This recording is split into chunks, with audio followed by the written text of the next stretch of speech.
publicamente a Heloísa pela recomendação. Bom, a Época simplesmente seguiu a esteira dos nossos comentários aqui no Morning Show, os comentários críticos, e fez o que tinha que fazer. Aliás, esse é um momento que deve ser celebrado, né? Momento de autocrítica na mídia. Olha como que a nota é aberta, como toda atividade humana, o jornalismo não é imune a erros. Parece o óbvio ululante, mas é uma novidade na grande imprensa, né? Logo no primeiro parágrafo, a Época ela caracteriza a matéria como um equívoco e, pasmem, pede desculpas, né, não só a Heloísa, mas também ao público leitor.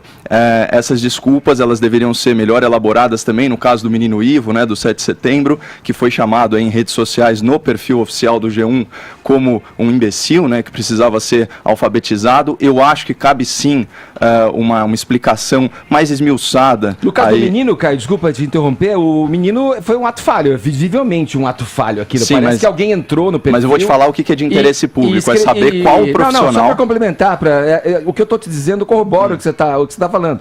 É só que tem uma diferença. Ali ficou muito evidente que alguém ali colocou uma frase... Alguém que administrava equivocadamente. Um perfil do G1, a matéria da Época era uma matéria feita de maneira pensada. Institucional. É isso aí. Não, existe essa diferenciação, mas o ponto de contato aqui é o esclarecimento perante o público, que é o seguinte, e até perante a vítima, no caso, né? É fundamental, sendo que houve aí agressão a direito, né, crime contra a honra, difamação, calúnia, eventualmente, e contra menor ainda, é fundamental que nós saibamos quem é o responsável por essa postagem e, o que tudo indica, até agora isso não aconteceu.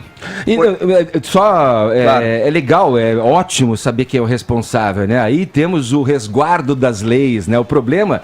Estávamos falando aqui antes de você chegar, quando Paulinha divulgava aqui a hashtag, é quando isso vem de alguém que você não sabe quem é.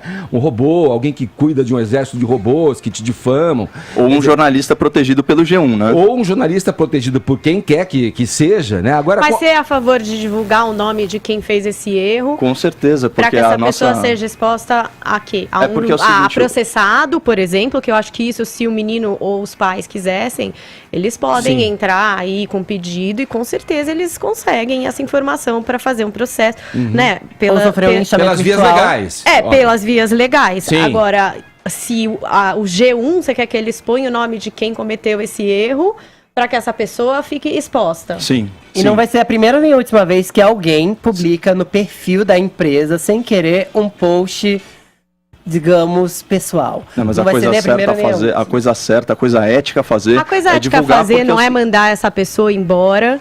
E caso a família queira processar... Uma punição interna, né? Indicar quem foi para que seja aí na justiça levado o caso. Mas é facultado à família, inclusive, divulgar o nome do agressor. Né? A gente tem que exercer a nossa liberdade com responsabilidade. São conceitos interdependentes, liberdade e responsabilidade. E para abordar um outro ponto, né? O Fefito falou do escarcéu, suposto escarcéu promovido pela família Bolsonaro, né? Denunciando a falta de ética da publicação da Época, que foi corroborada pela própria empresa, portanto, era uma alegação verdadeira, pertinente.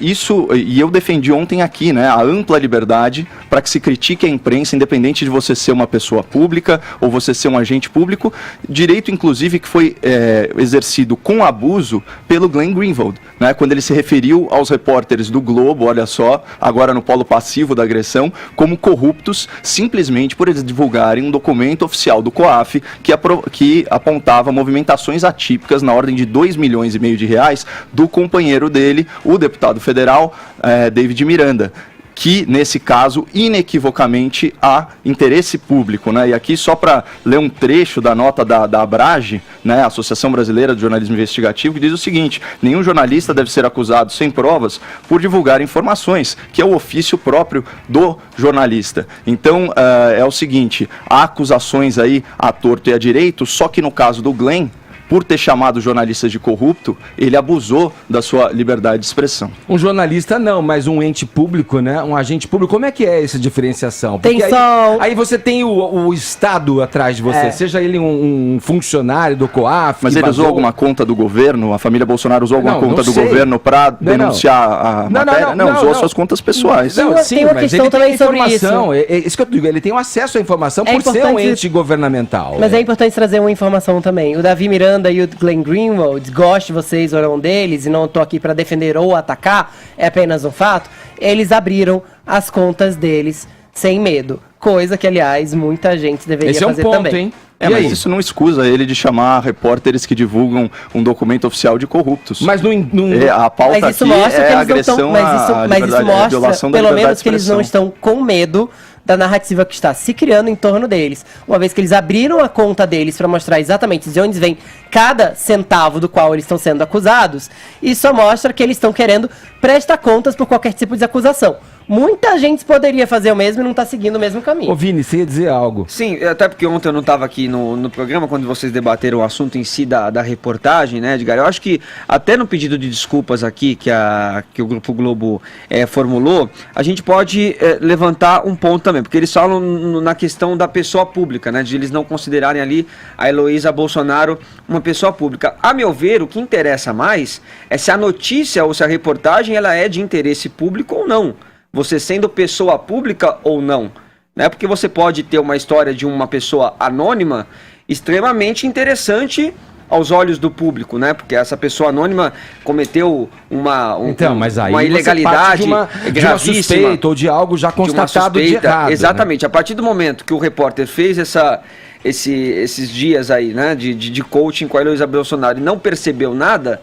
Então eu acho que qual que é o interesse da matéria, né? Não quis perder a viagem, ter abortado. Não quis perder a viagem, né? Não quis perder a viagem. E aí, Edgar, poderia ter um ponto interessante que é o seguinte, talvez a questão do coaching aqui é um debate que tem se levantado no país nos últimos meses, anos aí, enfim, né? Essa função do coaching. Poderia ter feito uma outra matéria, aí já assim, sendo mais transparente com a Heloísa, de mostrar como que é o trabalho de um coach, você poderia ter tirado muito mais disso também e ter mostrado ao público. Talvez seria um meio mais interessante de fazer esta reportagem. Sim, quanto à questão da imprensa, né, não ser passível de crítica, eu estou total de acordo, é passível de crítica mesmo. O problema é uma ação coordenada de sites governamentais e quadros da própria imprensa que se colocam contra a própria imprensa, quer dizer, minando um trabalho que é essencial para as pessoas, não contraditório, você saber aí as diferentes versões sobre uma coisa. Quer dizer, a imprensa também erra, é o que está na carta da época aí, é uma das primeiras linhas que o Vini leu pra gente, assim, a imprensa é passível de erros, porque quem está fazendo a imprensa? São jornalistas, são seres humanos.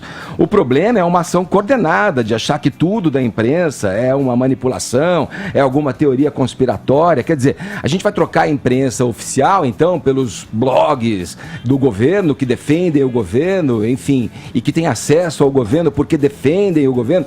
A imprensa tem que, eu mantenho a minha de sempre, a imprensa tem que manter a vigilância em qualquer circunstância.